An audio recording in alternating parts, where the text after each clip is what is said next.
bagaimana hukumnya seorang istri membantu ibundanya tanpa izin dan sepengetahuan sang suami? Jawabannya adalah duitnya siapa? Para istri, jika duit suamimu kau berikan kepada siapapun harus izin. Kalau tidak izin, Anda durhaka kepada suami. Tapi kalau duitmu sendiri yang engkau berikan tanpa izin sang suami, boleh-boleh saja. Wong duitmu suka-suka kau bagi-bagi masjid, pesantren, duitmu sendiri. Tapi bukan duit suami. Suami kalau ingin memberikan uangnya kepada siapapun juga boleh. Dan haram seorang suami memberikan duitnya istri kepada orang lain. Artinya, jika ada seorang istri memberikan uangnya kepada ibundanya tanpa sepengetahuan sang suami, sah dan tidak dosa, enggak masuk wilayah kafir biarpun diancam kafir. Seorang suami yang memberikan uang kepada ibundanya, ayahandanya, asalkan duitnya sendiri, sah. Asalkan urusan nafkahnya sudah dipenuhi kepada keluarganya, sah dan dapat pahala. Ini masalah berumah tangga ini, istri itu macam tulang rusuk yang bengkok. Kalau bapak paksa nanti dia patah. Kalau bapak ikut, bapak jadi bengkok. Berapa banyak orang bengkok gara-gara bini bengkok. Tak bisa menolong saudara bengkok, maka dudukkan bersama. Seorang ibu datang kepada anaknya, "Nak, aku tak ada beras mau masak di rumah, nak.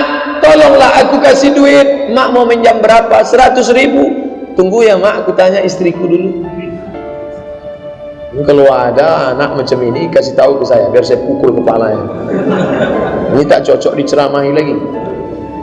Emaknya yang mengandung dia 9 bulan 10 hari, meregang nyawa mak itu melahirkan dia. Mau ditanyanya pula bininya dulu yang jumpa dia setelah umur 25 tahun. Entah anak siapa dia, entah dia anak siapa. Hanya diikatkan dengan akad aku terima nikah dengan mahar sebetul cincin emas tunai. Oh, ini orang tak mengerti. Ustaz ini marah karena ini atau marah karena belum sarapan pagi?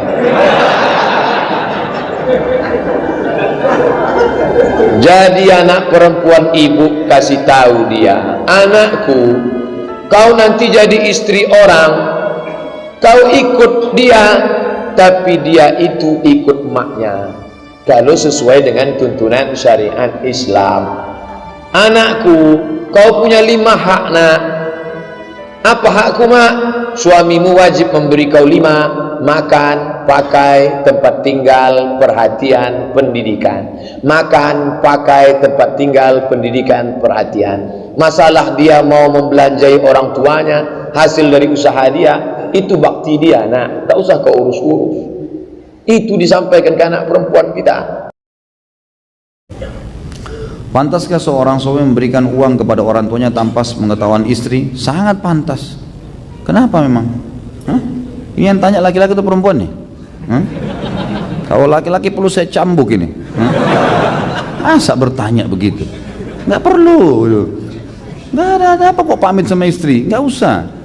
Kalau uang antum hasilnya nggak usah pamit gitu kan. Ada orang begini nih sengaja melatih istrinya jadi kurang ajar sama dia. Nggak perlu.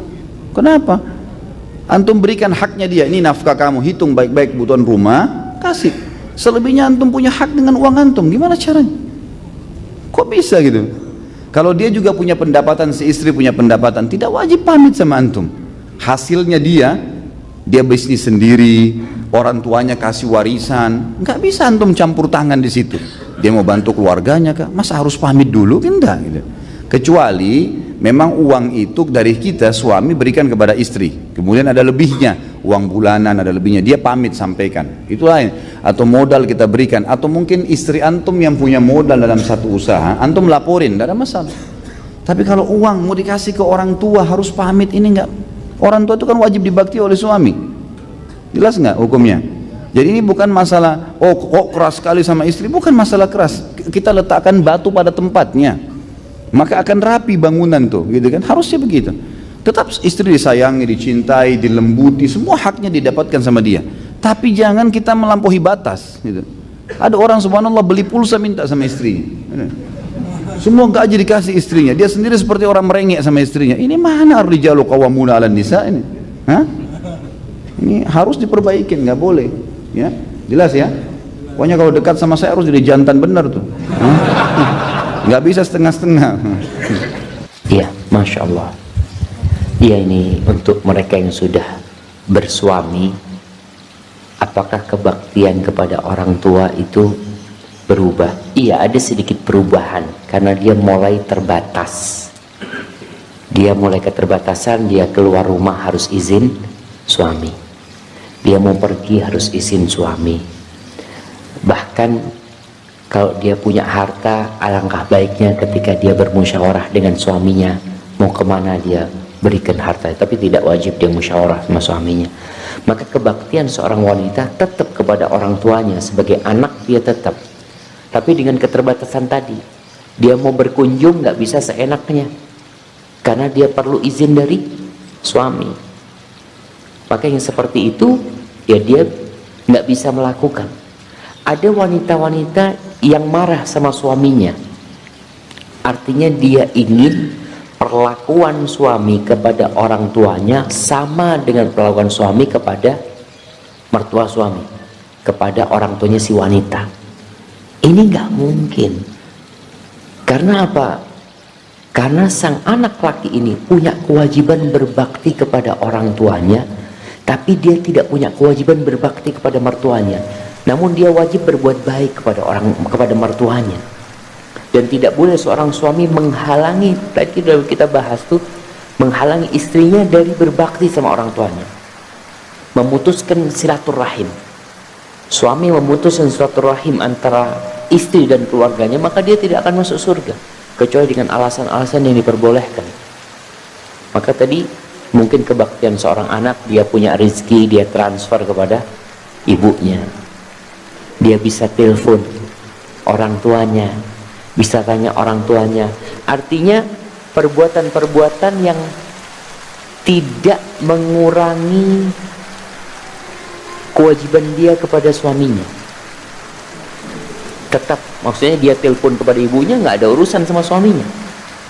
Dia SMS sama ibunya, nggak ada urusan. Dia punya rezeki, dia transfer ke ibunya, itu nggak ada urusan sama suaminya, tidak ada masalah. Tapi hal-hal yang butuh izin suami, maka dia harus izin sama suami. Kalau suami tidak memberikan izin, ya dia nggak berangkat, dia tidak berangkat.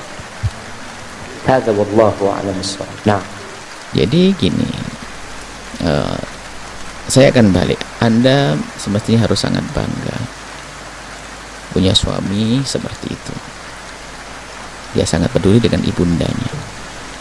Artinya suami Anda suami yang penuh berkah.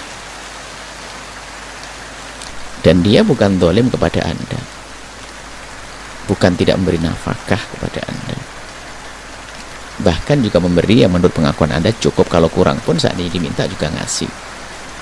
Dan sepertinya memang beliau itu ada satu kelebihannya, yaitu mengikatannya dengan ibundanya sangat luar biasa, dan itu tidak akan bisa dipisah sampai kapanpun. Dengan datangnya siapapun tetap tidak bisa. Nah, ini yang harus Anda fahami makna ini. Dan kemudian kalau kita amati, Anda ini mungkin harus betul menata hati. Kalau itu berkembang adalah satu sifat yang tidak terpuji. Bahkan mungkin sebagai seorang istri malah mendukung. Itu kan diberikan ibundanya. Diberikan ibundanya dia, suami, Masya Allah. Dan yang Anda bahas siapa sih? Juga anaknya suami. Mustahil anak itu tetap anak sampai kapanpun. Jadi tentu mungkin kemampuan suami ya seperti itu. Dia pengen membagi rezeki sehingga dengan keluarga bisa, kalau dengan istri bisa membatasi, dengan anak bisa membatasi, tapi dengan permintaan ibunda mungkin dia tidak bisa, karena begitu hormatnya dengan ibundanya. Saya sanjung itu laki-laki yang hebat itu. Jadi sebagai seorang istri kepada siapapun, istri dimanapun, jangan sampai punya sikap seperti ini. Itu hal yang tidak terpuji bagi Anda. Saya ingatkan tanda cinta saya kepada Anda. Nah, kemudian suami Anda tidak memberitahu kepada Anda, nah Anda punya sifat seperti itu, nggak perlu dikasih tahu memang. Kalau dikasih tahu, Anda pun tidak mendukung kok. Anda malah gelisah. Anda cemburu. Cemburu itu yang normal. Cemburu itu untuk berlomba. Karena Anda cemburu, suami Anda kok baik sama ibundanya, Anda ingin mengambil hati suami Anda kan? Oh, gampang, sederhana caranya. Anda ngabdi kepada ibundanya yang lebih istimewa, nanti suami Anda jatuh cinta yang kesekian kalinya kepada Anda. Itu caranya orang cerdas begitu. Saya ingatkan kepada Anda ini. Kalau Anda dengan ibundanya baik, tiba-tiba Anda nyisihkan sesuatu, apa? Habis dia. Karena ngerti istrinya suka memberi, maka akan diberi lebih. Karena Anda tidak pernah memikirkan ke sana, makanya ngasihnya pun tidak ngasih tahu kepada Anda. Jangan-jangan malah dilarang. Ini pelajaran buat Anda, dan ini sengaja saya ingatkan agak keras begini, karena demi kebahagiaan Anda. Intinya bahasanya apa? Tercukupi. Dan cukup itu sendiri adalah bisa saja disesuaikan. Artinya bukan Anda menganggap cukup, tidak cukup Bu ya. Yang Anda ukur adalah orang lebih dari Anda kepentingannya, kebutuhannya, belanjanya di tempat yang mahal-mahal. Tapi kalau orang sekelas Anda kemudian kok dianggap cukup, sudah cukup. Adapun nanti masa depan gimana? Mungkin suami Anda juga sudah menabung untuk masa depan, itu anaknya juga, dari nasabnya dia, kan mustahil akan ditelantarkan. Seorang bapak yang baik sama ibunya itu sangat mustahil kalau dia tidak baik sama anaknya. Dan rupanya Anda dengan anaknya diperlakukan sama. Berarti bukan karena dia ingin berbuat zalim. Anda juga diperlakukan sama dengan anak Anda. Ini nasihat kami kepada Anda, jangan Anda merasa risih dengan perilaku itu. Bahkan mulai hari ini harus berani mendukung kepada suami Anda. Suami Anda istimewa, berkah. Dan memang yang kami khawatirkan munculnya laki-laki yang punya sifat seperti Anda, atau wanita sifat seperti Anda. Apa itu? Seorang laki-laki melarang istrinya untuk dekat-dekat sama bapak ibunya. Ini adalah laki-laki yang mengajari kekurang ajaran. Seorang istri yang tidak senang suaminya baik-baik sama bapak ibunya. Na'udzubillah. Bahkan tidak sampai di situ. Tidak melarang baik kepada adik-adiknya juga. Sehingga sampai ada kalimat yang Anda ucapkan, apakah adil? Wah, adil. Sangat adil seperti itu. Kenapa? Karena ini bukan seperti suami istri dua. Anda dengan ibunya. Kalau istri dua, ya keadilannya jelas. Dapat 1, 100, 1000, kan begitu. Kecuali harus saling rela. Tapi kalau dengan ibu bebas dia. Karena bukan adilnya harus bagi 1:1, tidak. Ibu sampai kapanpun. Nggak bisa. Nomor 1 sampai 6, siapa yang harus aku mulia? Siapa orang? Ayu nasi ahagu bi husni sahabati. Nabi mengatakan, siapa orang yang paling berhak untuk aku perlakukan baik?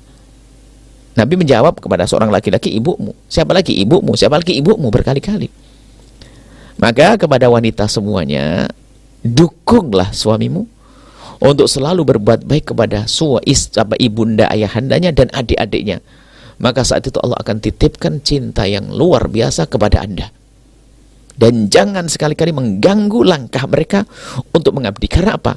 Sebagai seorang laki-laki punya tanggung jawab. Kalau dia punya adik perempuan nggak punya rezeki, nafkah jatuh ke anak laki-laki kok. Bapak ibu jatuh ke anak laki-laki.